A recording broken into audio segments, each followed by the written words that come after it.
حضرت یوسف بن عبداللہ بن عبدالسلام، یہ حضرت عبداللہ بن سلام کے بیٹے تھے. یہ کہتے ہیں کہ میرے والد حضرت عبداللہ بن سلام حضور کے صحابی تھے، اور حضرت ابو دردہ ان کا آپس میں بڑا دوستانہ تھا. کہتے ہیں میں ملنے چلا گیا. حضرت سیدنا ابو دردہ بیمار تھے، تیمارداری کرنے گیا. کہتے ہیں میں جب گیا تو مجھ سے کہنے لگے بھتیجے تو کیسے آ گیا؟ میں نے کہا آپ کا اور میرے ابا جی کا یارانہ بڑا تھا، دوستی نبھانے آیا ہوں. تو آپ پر آخری وقت تھا، نزع کا عالم تھا. میں نے کہا کوئی نصیحت کرے. تو حضرت ابو دردہ کہنے لگے بیٹا مجھ پر وہ وقت ہے کہ بہت بڑا جھوٹا بھی اس وقت میں سچ ہی بولتا ہے. اس وقت میں سچ بولتا ہے، سچ. آپ فرمانے لگے میں رسول اللہ کا غلام رہا ہوں، ابو بکر صدیق کا مشیر رہا ہوں، فاروق اعظم کا مشیر رہا ہوں، میں نے صحابہ کے ساتھ وقت گزارا ہے. جاتے جاتے تجھے نصیحت کر رہا ہوں، پلے سے باندھ لینا. حضرت یوسف بن عبداللہ بن سلام کہنے لگے حضور کہیے. فرمانے لگے بیٹا سجدہ کبھی نہ چھوڑنا، سجدہ نہ چھوڑنا. حضور کیا ملتا ہے؟ فرمایا میں نے اپنے نبی سے سنا ہے کہ بندہ رب کے سب سے زیادہ قریب اس وقت ہوتا ہے جب اس نے اپنا سر سجدے میں رکھا ہوتا ہے. اللہ کے قریب ہوتا ہے. کہاں ہوتا ہے؟ بول کے بتائیے. اس بات کو سمجھیے. فرمایا جب کسی نے سر رکھا ہو نا سجدے میں، مٹی پہ، صاف پہ، سیمٹ پہ، اس نے مسجد میں سر سجدے میں رکھا ہو تو یہ سر اس نے سجدے میں نہیں رکھا ہوا، یہ تو اس کا رب کے قریب چلا گیا سر. بندے کا اللہ سے قرب کہاں ہوتا ہے؟ سجدے میں. کس جگہ؟ اس لیے حضور نے فرمایا سجدے میں دعائیں زیادہ قبول ہوتی ہیں. سجدے میں دعائیں زیادہ قبول ہوتی ہیں. بندگی کی لذت، سرور، کیف، اس کے ذائقے. حضرت احنف بن قیس تابعی ہیں، صحابی کے شاگرد ہیں. فرماتے ہیں میں مسجد اقصی میں گیا، فلسطین میں مسجد اقصی میں. ایک شخص کو میں نے دیکھا، بڑا نورانی چہرہ اس کا، اور بڑا اس کے وجود کے اندر عجیب سی کشش، خوشبو دور تک پھیلی ہے. وہ بندہ نہ نماز نہیں پڑھ رہا تھا، سجدے ہی کرتا جا رہا تھا. ایک سجدہ، دوسرا سجدہ، تیسرا سجدہ، اور سجدہ کرتا تو دیر تک سجدہ کرتا، پھر سجدہ کرتا تو دیر تک. کہتے ہیں جب وہ فارغ ہوا تو میں نے گزارش کی. کہتے ہیں جب وہ فارغ ہوئے تو میں نے گزارش کی. میں نے کہا بزرگو ایک بات پوچھنے کو دل کرتا ہے. انہوں نے کہا پوچھو. کہنے لگے آپ اتنے سجدے کیوں کرتے ہیں؟ کہتے ہیں میں نے پوچھا تو بزرگوں نے رونا شروع کر دیا. اتنا روئے کہ ہچکی بد گئی. پھر میں نے کہا حضور میں نے کوئی غلط بات پوچھ لی، آپ تو پریشان ہو گئے. کہنے لگے پھر رونے لگے. میں نے پھر کہا حضور آپ، میں نہیں پوچھتا سوال. کہتے پھر رونے لگے. 3 دفعہ روئے تو کہنے لگے سنو میں رسول اللہ کا صحابی ہوں، میں نبی پاک کا. میں نے اپنے حبیب سے سنا ہے کہ جب کوئی بندہ رب کو ایک سجدہ کرتا ہے تو اللہ اس کے گناہ معاف کرتا ہے. ایک سجدہ کرتا ہے تو اللہ کیا کرتا ہے؟ بولیے. اللہ گناہ بھی معاف کرتا ہے، رب اسے نیکی بھی عطا کرتا ہے، اور اپنی بارگاہ میں اس کا درجہ بھی بلند فرماتا ہے. ایک سجدہ اور 3 فائدے، گناہ بھی معاف ہوئے، نیکی بھی ملی، اور درجہ بھی بلند ہوا. کہتا ہے یہ کہہ کے بزرگ پھر رونے لگے. جب وہ خاموش ہوئے میں نے کہا حضور اگر ناراض نہ ہو تو مجھ پر تو کیفیت ہی عجیب طاری ہو گئی ہے، آپ کے اس رنگ نے میرا بھی رنگ بدل دیا ہے. پوچھ سکتا ہوں آپ کون ہیں؟ پوچھ سکتا ہوں آپ کون ہیں؟ کہتے جب میں نے سوال کیا تو انہوں نے پھر آنسو پونچھے.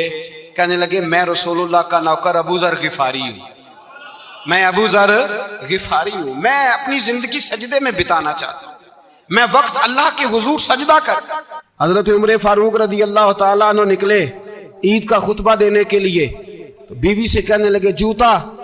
اس نے کہا صاحب اتنی دفعہ ٹوٹا ہے اب گانٹھا نہیں جا سکتا، اتنی دفعہ ٹوٹا ہے کہ اب دوبارہ پیمند نہیں لگ سکتے. تو حضرت عمر کہنے لگے چل کوئی حرج نہیں، بغیر جوتے کے ننگے پیر ہی چلتے ہیں، کوئی حرج نہیں. تو کہنے لگے لوگ کیا کہیں گے؟ فرمایا چپ کر.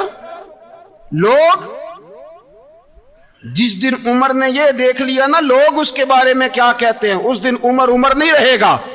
تو کہا پھر آپ کا نظریہ کیا ہے؟ فرمایا میرا نظریہ یہ ہے کہ رب رسول میرے بارے میں کیا کہتے ہیں، لوگوں کا کیا ہے. لوگ کل کسی کے بارے میں کچھ کہتے ہیں اور پرسوں کچھ کہتے ہیں. میرا نظریہ یہ ہے کہ رب رسول میرے بارے میں ننگے پیر عمر جا رہے ہیں. کون جی؟ میں بڑا ماڑا. اچھا جناب کیا غربت ہے؟ 10 قسم کے جوڑے لٹکے ہوئے ہیں کمرے میں، اور پہننے کی فرصت نہیں، سویرے کیا پہننا ہے، شام کیا پہننا ہے، 15 سوٹ کٹھے استری ہو کے لانڈری والا بھیج رہا ہے، اور تو غریب ہے، تو بہت بڑا غریب ہے۔ اس لیے کہ غربت پیسوں کی وجہ سے نہیں ہوتی، غربت تو دل کی ہوتی ہے۔ تو واقعی بڑا غریب ہے اور تو غریب ہی رہے گا۔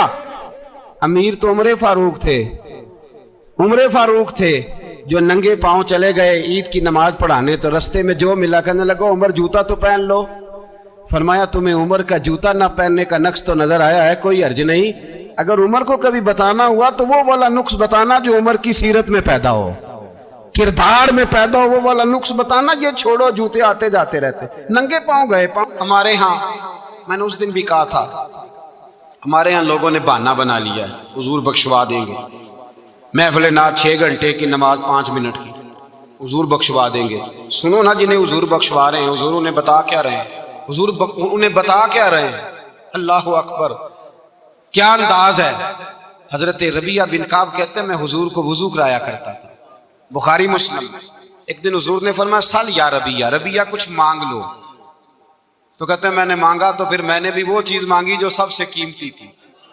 میں نے کہا حضور جنت میں وہ والا مکان چاہیے جس کی دیوار کے دوسری جانب آپ کا حجرہ انور ہو، جس کی دوسری سائڈ پہ آپ کا گھر ہو، تو اڈی میری کاند سانجی ہو گئی، وہ والا مکان چاہیے۔ نبی پاک نے فرمایا جا تجھے دیا، جا تجھے، بولیے جا تجھے، کمال ہو گئی، جا تجھے دیا۔ کون دیتا ہے؟ دینے کو منہ چاہیے، دینے والا ہے سچا ہمارا، میں جا تجھے دیا۔ ایک میری بات یاد رکھنا، حضور کیا فرمایا؟ اپنی زندگی میں سجدے زیادہ کرنا۔ کیا زیادہ کرنا؟ چلو سارے بولے ایک دفعہ، کیا کرا؟ کیا زیادہ کرنے؟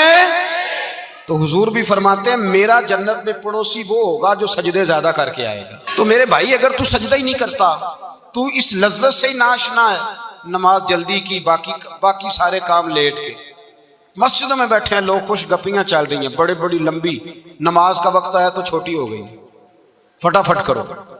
نماز، عبادت، ریاضت، یہ تو بندے کو اللہ کے قریب۔ حضرت عبداللہ بن جعفر، حضرت جعفر طیار کے بیٹے تھے، نبی پاک کی پھوپھی کے بیٹے تھے حضرت زبیر بن عوام رضی اللہ تعالیٰ، وہ انتقال کر گئے۔ ان کا جب وصال ہوا تو 10 لاکھ دینار کا قرضہ تھا ان پر، اور جو زمین انہوں نے چھوڑی وہ زمین بنجر تھی۔ لو سن لے، جن پر قرضہ چڑھا ہوا ہے وہ نسخہ بھی سن لے، جن پہ قرضے ہیں نا، جو تنگ دست ہیں، جو روز رکے بھیجتے ہیں دعاؤں کے کہ بڑی پریشانیاں بڑی پریشانیاں، وہ وظیفہ سنیں، وہ وظیفہ سنیں۔ ہمارے زمانے میں وظیفے لینے کا رواج نہیں، تویز لینے کا رواج ہے۔ لینا چاہیے، تویز بری چیز نہیں، اچھی چیز ہے، لیکن زیادہ کام برکت والا کیا ہے؟ اللہ اللہ کرنا۔ کیا کام ہے؟ سجدہ کرنا برکت والا کام ہے۔ حضرت عبداللہ بن جعفر طیار کہتے ہیں میں نے قرضہ لینا تھا زبیر بن عوام سے، وہ وصال کر گئے، میں ان کے بیٹے کے پاس گیا، عبداللہ بن زبیر کے پاس۔ میں نے کہا پیسے لینے تھے، کہا بالکل لینے ہیں، میرے ابا جی مجھے وصیت کر کے گئے، لکھ کے گئے کہ یہ پیسے دینے، اور وہ یہ لکھ کے گئے ہیں، میں زندگی بھر کوشش کرتا رہا ہوں، ادا نہیں ہو سکے، بیٹا تیری ذمہ داری ہے میرے قرضے ادا کرنا۔ عبداللہ بن زبیر رضی اللہ تعالیٰ عنہ کہنے لگے میں انشاءاللہ آپ کی رقم دے دوں گا۔ تو عبداللہ بن جعفر طیار کہنے لگے بھائی ہم دونوں آپس میں ہیں، کوئی شے نہیں چھوڑ کے گئے آپ کے ابا جی، کوئی چیز نہیں، توجہ ہے میری بات پر؟ یہ صحابہ کا ذرا انداز دیکھیے گا بندگی کا، کوئی چیز نہیں چھوڑی۔ حضرت زبیر بن عوام کہنے لگے ایک زمین کا ٹکڑا ہے وہ بھی بنجر ہے، اس میں بھی کوئی کھیتی نہیں اگتی، سبزہ نہیں ہوتا، بنجر ہے، پانی کوئی نہیں، اور وہ اتنی خشک ریتلی زمین ہے کہ بڑا مشکل کام ہے وہاں سیراب کرنا، بے آباد زمین ہے۔ حضرت سیدنا عبداللہ بن جعفر کہنے لگے تو اس طرح کر، وہ مجھے ساری نہ دے، اس میں سے تھوڑی سی مجھے دے دے، میں 10 لاکھ دینار کے عوض وہی رکھ لیتا، تیرے باپ کا قرضہ ادا ہو گیا، دے تو صحیح۔ انہوں نے کہا کیا کریں گے، وہ تو کسی کام کی نہیں، چند کوڑیوں کی بھی نہیں، پر مجھے دے دو، میں جانوں اور میرا کام جانے۔ او بھائی یہ تھے بندگی والے لوگ، یہ تھے جن کا رب سے رشتہ ہے، جنہوں نے حضور کے صلی اللہ علیہ وسلم کے پاس بیٹھ کر بندگی سیکھی تھی۔ کہتے زمین کا ٹکڑا لے لیا، بنجر بے آباد ریتلی زمین، جب میرے حصے میں آئی پہلے دن اپنے غلام سے کہنے لگے جو جگہ تجھے زیادہ سخت لگتی ہے نا وہاں میرا مصلی بچھا دے، جو تجھے زیادہ بنجر بے آباد لگتی ہے وہاں مصلی بچھا، مصلی بچھا۔ غلام نے مصلی بچھایا تو عبداللہ بن جعفر نے اللہ اکبر کہہ کے نیت باندھی، یہ حضرت جعفر طیار کے بیٹے ہیں، حضرت علی کے بھتیجے. انہوں نے نیت باندھی نماز کی، سر سجدے میں رکھا، رونے لگے، کہنے لگے اللہ میں بھی تیرا بندہ اور جس سے لینے تھے وہ بھی تیرا بندہ، خدا بندہ ہمارے درمیان مہربانی فرما، کرم نوازی کر، رحمت کا فیصلہ فرما. اتنا روئے کہ مصلی بھیگ گیا. کہتے اتنا تڑپ رہے تھے کہ صحابہ اکٹھے ہو گئے ان کے گرد، مصلی بھیگ گیا. جب بھیگا ہوا مصلی نماز مکمل کر کے اٹھایا نا، کہتے مصلی اٹھایا تو نیچے سے اللہ نے پانی کا چشمہ جاری فرما دیا. اللہ نے پانی کا چشمہ جاری کر دیا. فرمایا بناؤ حوض، کرو کھیتیاں سیراب. فرماتے ہیں جہاں ایک درخت نہیں اگتا تھا اللہ نے پورا باغ اگا دیا. جہاں ایک پھل نہیں ہوتا تھا وہاں عالی شان پھل لگ گئے، قرضے بھی ادا ہوئے. حضرت زبیر بن عوام کے بچوں کے پاس مال دولت بھی بچ گیا. لوگ جب کہتے ہیں یہ ساری کس چیز کی برکت ہے، اور فرماتے یہ ساری سجدوں کی برکت ہے، یہ رب کی بندگی کی برکت ہے، یہ اس کی بارگاہ میں نماز پڑھنے کی. مسلمان توجہ نہیں کرتا، توجہ نہیں. جاگ رہے ہیں آپ حضرات؟ یہاں کوئی حکومت اعلان کرے نا کہ ہر نماز کے بعد 500 روپیہ، کتنا جی؟ میرے خیال کسی بھی نہیں ہونا مسجد. اور خدا کے بندو بات سمجھو، رب فرماتا ہے تو مسجد آدھا میں تجھے برکت عطا کروں گا، میں تجھے برکت دوں گا. میں ایک صحابی کہتے ہیں مجھے اکثر یہ حضور کا فرمان سنتا تو میرے دل میں خیال آتا آخر اللہ کس طرح برکت دیتا ہے اللہ آخر. ایک صحابی کہتے ہیں نبی پاک صلی اللہ تعالیٰ علیہ وسلم نے فرمایا عبادت کرو اللہ برکت دے گا. میرے دل کے اندر خیال آیا کس طرح، آخر اللہ کس طرح سے نوازتا ہے، رنگ کیا ہے. کہتے میں یہ بات سوچ کے نا تو مجھے قضائے حاجت کی حاجت ہوئی. پخانہ پیشاب کے لیے میں نکلا تو ایک جگہ دور جا کے میں بیٹھا کھیتوں میں، دور جا کے. کہتے میں پیشاب کر رہا تھا تو ایک چوہا اپنے بل سے نکلا اور ایک ہیرا میرے پاس رکھ گیا. میں پیشاب کر رہا ہوں، کہتے پھر گیا اندر تو ایک ہیرا اور رکھ گیا، پھر گیا تو پھر رکھ گیا، پھر گیا تو پھر رکھ گیا. کہتے 15 ہیرے چھوڑ گیا. اب میں فارغ ہوا، وہ ہیرے اٹھائے گھر نہیں لے کے گیا، مسجد نبوی میں گیا کہ حضور سے پوچھوں میرے لیے جائز بھی ہیں کہ نہیں. بلوں سے نکل رہے ہیں، بلوں سے پیسے نکل رہے ہیں، ہمارے سارے بلوں میں ہی چلے جاتے ہیں. بلوں سے پیسے آ رہے ہیں صحابہ کو، برکت دیکھیں عبادت، بلوں سے پیسے آ رہے ہیں، بل سے. فرماتے ہیں میں وہ ہیرے اٹھائے تو در رسول پہ. جب میں نے پہلا قدم رکھا نا مسجد نبوی میں تو مجھے بتانا نہیں پڑا، میرے مصطفیٰ نے میرا چہرہ دیکھا اور مسکرا کے فرمایا پتہ چلا ہے اللہ کس طرح نوازتا ہے، خبر ہوئی ہے اللہ کس طرح نوازتا ہے. فرمایا رب کی بارگاہ میں جھکے رہو، وہ تمہیں وہاں سے دے گا تمہارا گمان بھی نہیں گیا ہوگا. اس کے حضور تو آؤ، اس کی جانب تو توجہ کرو. بندگی کی اپنی ایک لذت ہے، سجدے کا اپنا ایک ذائقہ ہے. اگر آپ نبی کریم سید عالم صلی اللہ تعالی علیہ وسلم کی عبادات کو ملاحظہ کریں نا تو سرکار کی زندگی میں کثرت ہے عبادت کی. اعلان نبوت سے پہلے کتنے کتنے مہینے حضور غار حرا میں عبادت کرتے، تنے تنہا. حرم کعبہ قریب تھا لیکن وہاں رش ہوتا تھا، لوگ ہوتے تھے. فرمایا میں اکیلے میں اپنے رب کو منانا چاہتا ہوں. کتنے کتنے ایام حضور غار حرا میں عبادت کرتے. پھر صحابہ کرام علیہم رضوان فرماتے ہیں کہ مدینہ منورہ میں حضور کا یہ رنگ ہوتا، اتنے لمبے سجدے کرتے کہ لگتا روح مبارک کی پرواز کر گئی، اتنے لمبے سجدے کرتے. حضرت سیدنا معاذ بن جبل رضی اللہ تعالیٰ عنہ فرماتے ہیں 3 دن ہو گئے حضور چلے گئے، مدینے میں نظر ہی نہیں آ رہے. صحابہ پریشان، ابو بکر صدیق، عمر فاروق، عثمان غنی، مولا علی ڈھونڈتے پھرتے. حضور سید عالم صلی اللہ علیہ وسلم کا پتہ نہیں. فرماتے ہیں جناب صدیق ایک بار گھومتے گھومتے جبل سلا کی پہاڑی کے قریب گئے.